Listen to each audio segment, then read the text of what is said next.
అన్నదాత అన్నదాత మీ అన్నదాత చెమటోడ్చి ఆహారాన్నందించే రైతన్నా అనునిత్యం నీ కండదండగా నిలిచే నేస్తం ఎవరన్నా అన్నదాత అన్నదాత మీ అన్నదాత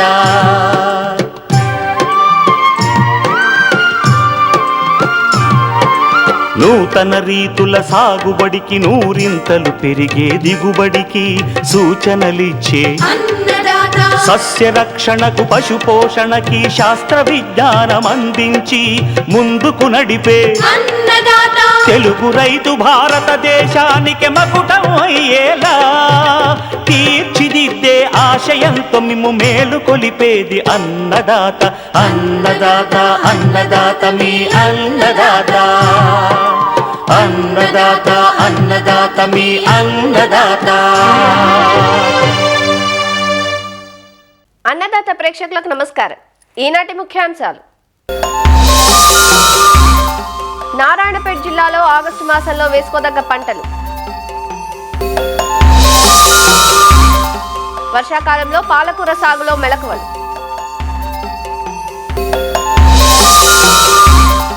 వర్షాకాలం గొర్రెల్లో వ్యాధులు వ్యాపించకుండా తీసుకోవాల్సిన జాగ్రత్తలు.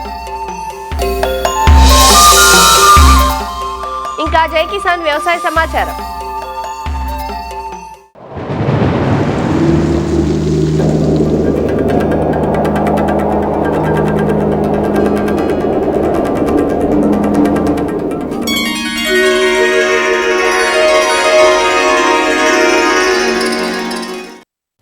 ఈ ఏటి వ్యవసాయం అంత ఆశాజనకంగా లేదు. ఎల్నినో ప్రభావంతో జూన్ జూలై మాసాల్లో సరైన వర్షాలు లేక సకాలంలో విత్తనాలు విత్తుకోలేకపోయారు. ఆగస్టు మాసం వచ్చేసింది. గత 4-5 రోజులుగా కురుస్తున్న వానలు రైతుల్లో కొత్త ఆశలు నింపుతున్నాయి. అయితే విత్తుకునే సమయం ఆలస్యం అవడంతో కొన్ని రకాల పంటలనే ఇప్పుడు సాగు చేసుకునే అవకాశం ఉంది. నారాయణపేట జిల్లాలో ప్రస్తుత పంటల పరిస్థితి, ఆగస్టు మాసంలో ఇప్పుడు వేసుకోదగ్గ పంటలు రకాల గురించి నారాయణపేట తెలంగాణ రైతు విజ్ఞాన కేంద్రం కోఆర్డినేటర్ డాక్టర్ ఈటల సత్యనారాయణ ఇలా సూచించారు. ఎక్కడ చూసినా ఎల్నినో మరియు సూపర్ ఎల్నినో అనే పదాలు ఎక్కువగా వింటున్నాం. ఈ ఎల్నినో అనేది పసిఫిక్ మహాసముద్రంలో తూర్పు మరియు మధ్య ప్రాంతాలలో సముద్ర ఉపరితల వేడి వల్ల ఏర్పడే ఒక ప్రక్రియగా మనం పరిగణించవచ్చు. కాబట్టి రైతు సోదరులు ఈ వాతావరణంలో సంభవించే మార్పులకు అనుగుణంగా ప్రత్యామ్నాయ పంటలకి వెళ్లాల్సిన అవసరం ఎంతైనా ఉంది. ఈ సంవత్సరం మనం చూసుకున్నట్టయితే ఈ ఎల్నినో తీవ్రత మనకి 3.5 డిగ్రీల సెల్సియస్ వరకు నమోదయ్యే అవకాశాలు ఉన్నట్టుగా వాతావరణ నిపుణులు మనకి సూచిస్తున్నారు. సో ఈ ప్రత్యామ్నాయ పంటలలో భాగంగా తెలంగాణలో ఉన్న రైతులు ఆగస్టు 1 నుంచి ఆగస్టు 15 వరకు చూసుకున్నట్లయితే రైతు సోదరులు కంది, ఆముదం, పొద్దుతిరుగుడు, అలసంద, ఉలువలు ఇటువంటి పంటలకు వాళ్ళు వెళ్ళొచ్చు. ఆగస్టు 15 నుంచి ఆగస్టు 31వ తారీఖు వరకు చూసుకున్నట్లయితే ఎవరైనా రైతులు ఇంకా పంట సాగు చేసుకోవాలనుకున్న వాళ్ళు ఉన్నట్లయితే వాళ్ళు నువ్వులు ఎంపిక చేసుకోవడం ఉత్తమం. ఎంపిక చేసుకునే రకాలు కూడా చాలా ఉత్తమంగా ఉండాలి. కందిని చూసుకున్నట్లయితే మనకి PRG 176, PRG 158, WRGE 93, WRGE 97, WRGE 121 అనే రకాలను ఎంపిక చేసుకోవడం ఉత్తమం. అలాగే మనం ఆముదం చూసుకున్నట్లయితే PCH 111, ICH 66, ICH 5 అనే రకాలను కూడా వాళ్ళు ఎంపిక చేసుకోవాలి. అదేవిధంగా మనం నువ్వులను చూసుకున్నట్లయితే శ్వేత, రాజేశ్వరి, JCS 1020 అనే రకాలను వాళ్ళు ఎంపిక చేసుకోవడం ఉత్తమంగా మనం చెప్పవచ్చు. పెసరను చూసుకున్నట్లయితే WGG 42, WGG 37, MGG 351 అనే రకాలను రైతులు ఎంపిక చేసుకోవడం ఉత్తమం. అలాగే మినుములో చూసుకున్నట్లయితే PU 31, LBG 787, LBG 752 అనే రకాలను కూడా రైతులు ఎంపిక చేసుకోవాలి.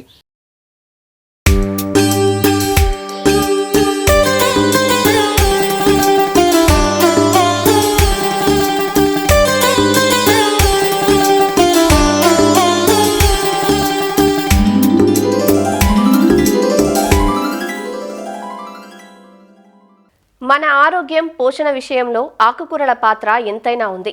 పండించిన రైతుకు నిత్యం ఆదాయ వనరుగా వినియోగించే వారికి పోషకాల గనిగా ఉన్నాయి ఇవి. ముఖ్యంగా పాలకూర, గోంగూర, తోటకూర, మెంతి, పుదీనా వంటి ఆకుకూరలను నిత్యం మన ఆహారంలో చేర్చడం ఆరోగ్యదాయకం. ఇందులో పాలకూరను రైతులు సంవత్సరమంతా సాగు చేసుకునే వీలుంది. అయితే వర్షాకాలంలో మాత్రం పాలకూరకు ఆకుమచ్చ తెగులు ఆశించటం వల్ల నాణ్యతకు నష్టం వాటిల్లుతుంది. ఈ సమస్యను అధిగమించి నాణ్యత గల ఆకు దిగుబడి కోసం పాలకూర సాగులో మెలకువల గురించి ఇప్పుడు తెలుసుకుందామా?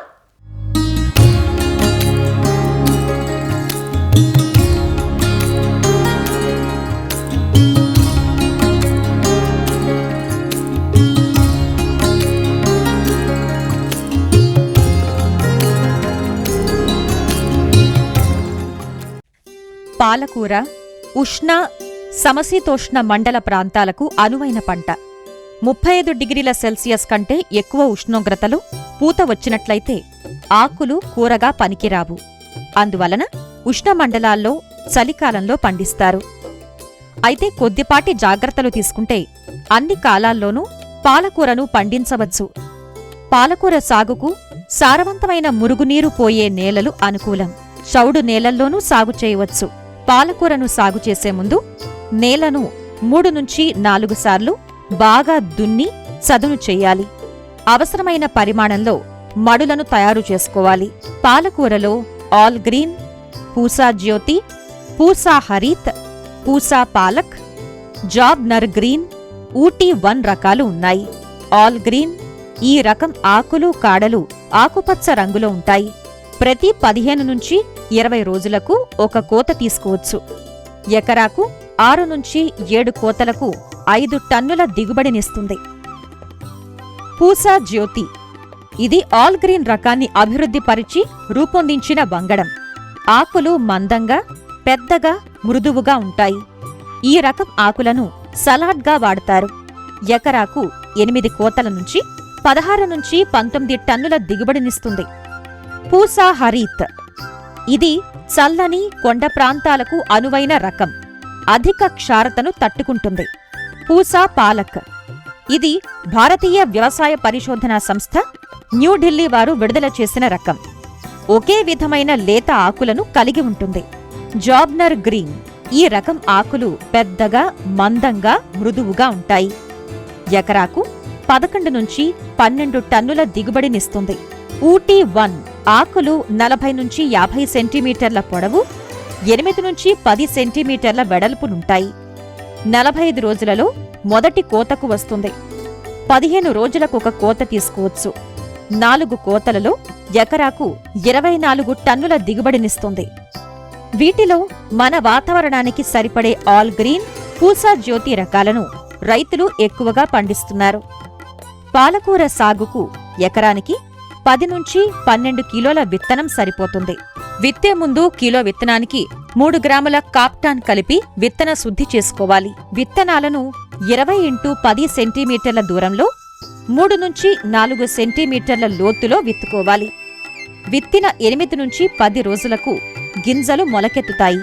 ఎరువుల యాజమాన్యం విషయానికొస్తే ఆఖరి దుక్కిలో 15 నుంచి 20 టన్నుల పశువుల ఎరువును వేసి కలియదున్నాలి. విత్తే ముందు 10 కిలోల నత్రజని, 10 కిలోల భాస్వరం, 20 కిలోల పొటాష్ నిచ్చే ఎరువుల్ని వెయ్యాలి. ప్రతి కత్తిరింపు తర్వాత ఎకరానికి 10 కిలోల నత్రజనినిచ్చే ఎరువులు పైపాటుగా వేసి నీటి తడులు ఇవ్వాలి.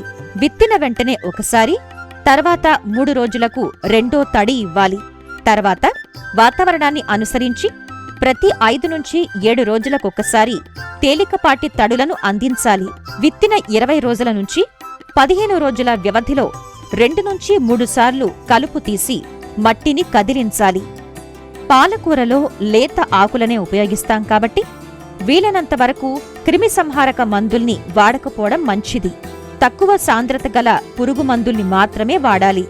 పేనుబంక, ఆకులు తినే గొంగళి పురుగుల నివారణకు లీటర్ నీటికి 5 మిల్లీలీటర్ల వేప నూనె లేదా 2 మిల్లీలీటర్ల మలాథియాన్ కలిపి పిచికారీ చేసుకోవాలి. ఆకుమచ్చ తెగులు ఆశించి ఆకు నాణ్యత దెబ్బతినే అవకాశం ఉంటుంది. ఆకుమచ్చ నివారణకు 3 గ్రాముల కాపర్ ఆక్సీక్లోరైడ్ మందును లీటర్ నీటికి కలిపి పిచికారీ చేసుకోవాలి. మందులను పిచికారీ చేసిన తర్వాత 10 రోజుల సమయం గడిచిన తర్వాతే ఆకులు కోయాలి. విత్తిన 3 నుంచి 4 వారాలకు మొదటి కోత కోయాలి. తరువాతి కోతలను 7 నుంచి 10 రోజుల వ్యవధిలో తీసుకోవచ్చు. మొత్తం 4 నుంచి 6 కోతలను తీసుకోవచ్చు. ఎకరానికి 3 నుంచి 4 టన్నుల ఆకు దిగుబడి వస్తుంది. వీలును బట్టి శీతల గదుల్లో 2-3 రోజుల వరకు నిల్వ చేసుకుని మార్కెట్ చేసుకోవచ్చు. ఈ విధంగా సమగ్ర యాజమాన్య పద్ధతులు పాటించడం ద్వారా పాలకూర నుండి మంచి దిగుబడులు పొందే అవకాశం ఉంది.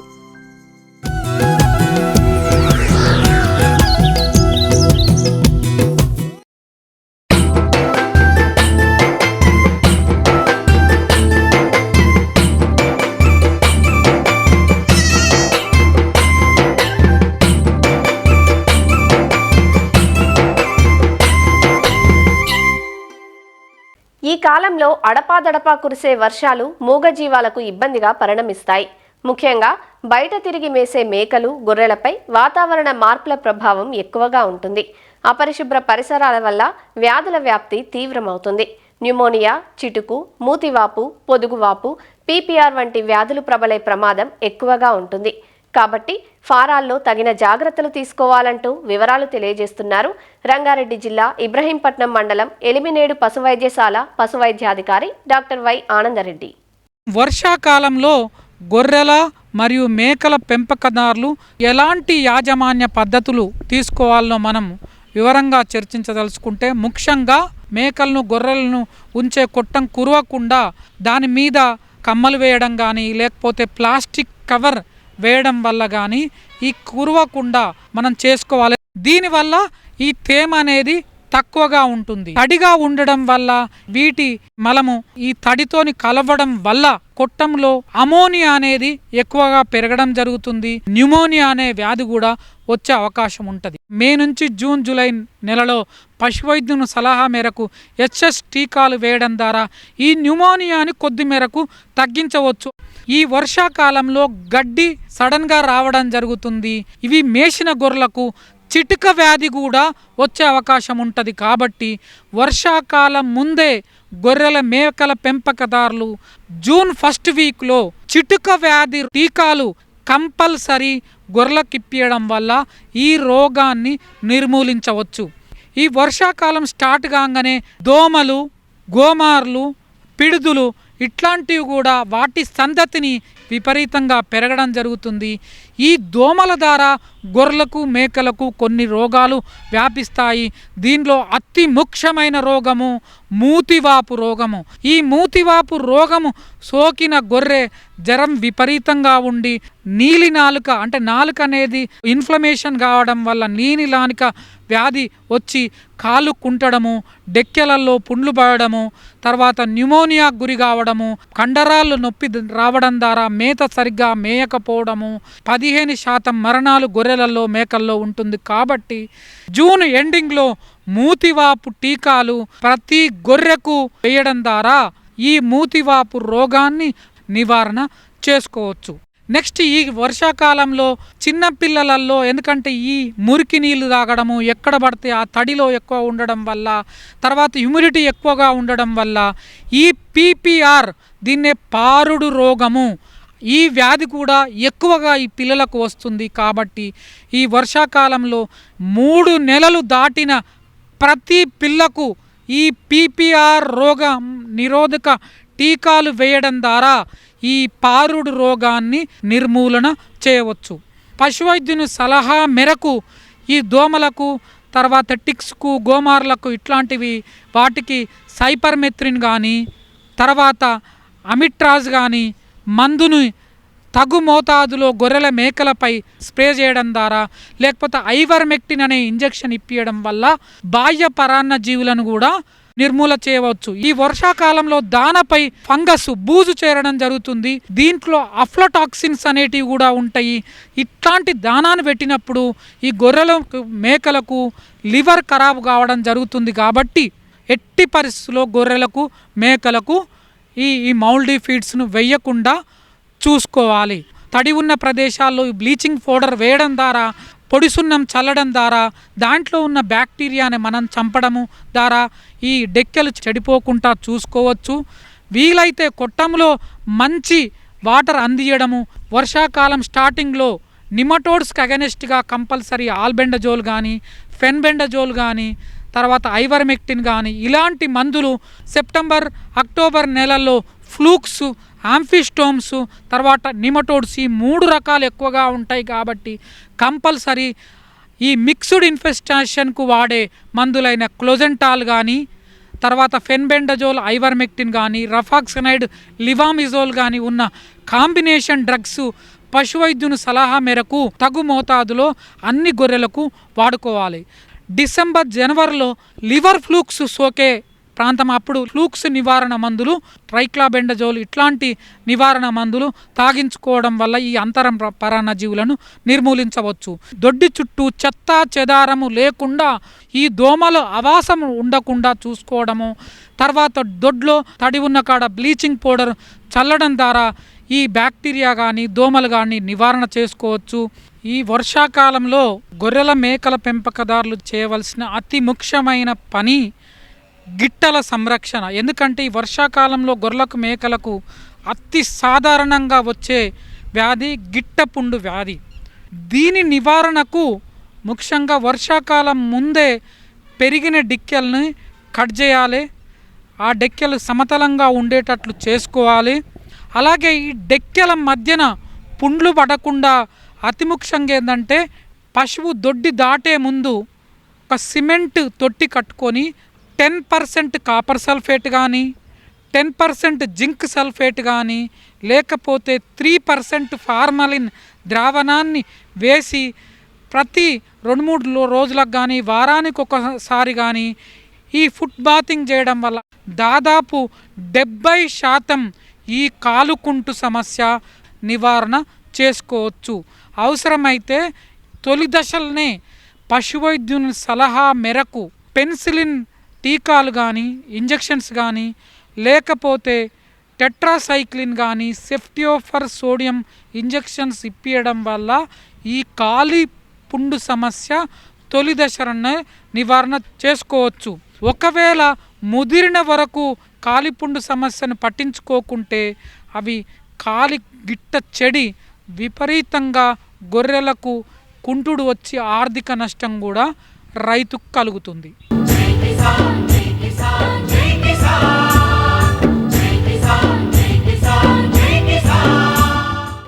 వ్యవసాయ సమాచారం ఇప్పుడు జై కిసాన్లో చూద్దాం. కర్నూలు జిల్లా బనవాసి కృషి విజ్ఞాన కేంద్రంలో మెగా కిసాన్ మేళా జరిగింది. ప్రస్తుతం రైతులు ఎదుర్కొంటున్న ఎల్నినో పరిస్థితులు, ప్రత్యామ్నాయ పంటల సాగుపై ఆత్మ సౌజన్యంతో వ్యవసాయ శాఖ అధికారులు, కేవీకే శాస్త్రవేత్తలు రైతులకు అవగాహన కల్పించారు. ఈ ఏడాది జూన్, జులై మాసాల్లో వర్షాలు రాక చాలా ప్రాంతాల్లో పంటలు సాగవ్వని పరిస్థితి నెలకొంది. ప్రస్తుతం అక్కడక్కడా పడుతున్న జల్లులతో ఆగస్టు, సెప్టెంబర్ మాసాల్లో కంది, కొర్ర, సజ్జ, ఆముదం వంటి పంటలను ఏక పంటలుగానే కాకుండా అంతర పంటలుగా వేసుకోవచ్చంటూ సూచించారు. అలానే పంటల సాగుకు ముందు రైతులు పీఎండీఎస్ విధానంలో పచ్చిరొట్ట పంటలను సాగు చేయడం వల్ల భూసారం పెరుగుతుందని వివరించారు. మెగా కిసాన్ మేళా సందర్భంగా సేంద్రియ, సహజ విధానాల్లో రైతులు పండించిన పంటలు, ఎరువులు, విత్తనాలు, చిరుధాన్యాల స్టాళ్లు ఏర్పాటు చేశారు. కృషి విజ్ఞాన కేంద్రం బనవాసిలో వ్యవసాయ సాంకేతిక యాజమాన్య సంస్థ ఆత్మ కర్నూలు, జిల్లా వనరుల కేంద్రం కర్నూలు మరియు వ్యవసాయ శాఖ వారి సంయుక్త ఆధ్వర్యంలో ఎల్నినో నేపథ్యంలో కిసాన్ మేళా ఏర్పాటు చేయడం జరిగింది. ఇప్పుడు ఎల్నినో వల్ల మనకు వర్షాభావ పరిస్థితులు ఏర్పడిన నేపథ్యంలో రైతులు ఎలాంటి యాజమాన్య పద్ధతులు మరియు సస్యరక్షణ చర్యలు చేపట్టాలి, ఏ విధమైనటువంటి ఈ పంటల సర్వేలో మార్పు చేసుకోవాలి అనే విషయం మీద సలహాలు, సూచనలు మరియు రాష్ట్ర ప్రభుత్వం యొక్క వివిధ పథకాల గురించి కూడా రైతులకు అవగాహన కల్పించడం జరిగిందండి. కిసాన్ మేళాలో ప్రకృతి సేద్యం మరియు సేంద్రియ వ్యవసాయము, కృషి విజ్ఞాన కేంద్రం బనవాసి, ఇతర సంస్థలచే కూడా మనకి ఇక్కడ స్టాల్స్ ఏర్పాటు చేయడం జరిగింది. ఇప్పుడు ప్రస్తుతం ఎల్నినో మనకి నేపథ్యంలో ఆగస్టు, సెప్టెంబర్లో కూడా ప్రత్యామ్నాయంగా ఏ విధమైన పంటలు వేసుకోవాలి, ఏక పంటగా కాకుండా అంతర పంటలు, కందులో కొర్ర మరియు కందిలో సజ్జ, నెక్స్ట్ వచ్చేసి కందిలో ఆముదము, సజ్జ, కొర్ర, స్వల్పకాలిక మరియు అధిక దిగుబడినిచ్చే పంటల గురించి కూడా అవగాహన కల్పించడం జరిగింది. మరియు రైతులకు కావాల్సినటువంటి విత్తనాలు కూడా మరియు నెక్స్ట్ వచ్చేసి ఈ పిఎండిఎస్ కిట్స్ కూడా ఇక్కడ అందుబాటులో ఉంచి కావాల్సిన రైతులకు కూడా ఇవ్వడం జరిగిందండి.